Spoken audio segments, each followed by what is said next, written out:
Bonjour, je suis Tina, votre guide d'apprentissage sur learnesotérique.com. Aujourd'hui, nous allons entrer dans l'univers de Jean-Baptiste Morin de Villefranche, l'un des grands noms de l'astrologie classique occidentale.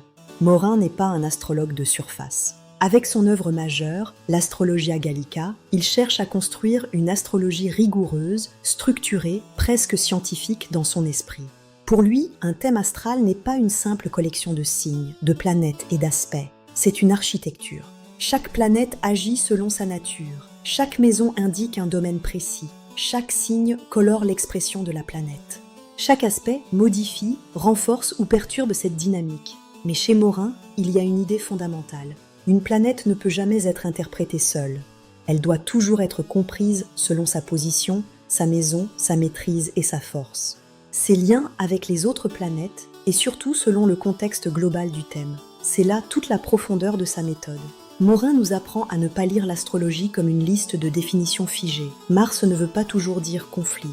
Vénus ne veut pas toujours dire amour. Jupiter ne veut pas toujours dire chance. Saturne ne veut pas toujours dire blocage. Tout dépend de leurs conditions dans le thème. Une planète bien placée peut soutenir, élever, structurer. Une planète affaiblie ou mal reliée peut créer des tensions, des obstacles ou des déséquilibres. Mais rien n'est jamais isolé.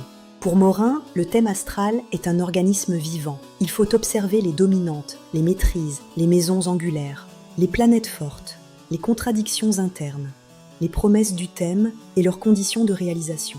Son astrologie demande donc de la patience. Elle ne cherche pas à séduire par des phrases faciles, elle cherche à comprendre. Comprendre pourquoi certaines forces semblent accompagner une personne dès la naissance, pourquoi certaines répétitions apparaissent. Pourquoi certains domaines semblent fluides, tandis que d'autres demandent effort, maturité ou transformation. Mais attention, Morin ne doit pas être réduit à une fatalité rigide. Son astrologie parle de tendance et de potentiel. Elle montre un terrain, mais l'être humain reste celui qui marche sur ce terrain. La vraie question n'est donc pas « que dit mon thème ?», mais « comment puis-je comprendre mes forces et mes directions profondes pour évoluer avec plus de conscience ?» C'est pour cela que l'étude de Morin est si précieuse. Elle nous oblige à sortir de l'astrologie simplifiée. Elle nous invite à penser le thème astral comme une carte complexe, subtile, hiérarchisée, où chaque élément prend son sens. Sur learnesotérique.com, vous pouvez explorer cette astrologie pas à pas, avec des cours structurés et des explications accessibles. Je suis Tina, votre assistante d'apprentissage. Et avec Morin, nous n'apprenons pas seulement à lire les astres. Nous apprenons à lire l'ordre caché d'une destinée. Rejoignez-nous pour découvrir le vôtre.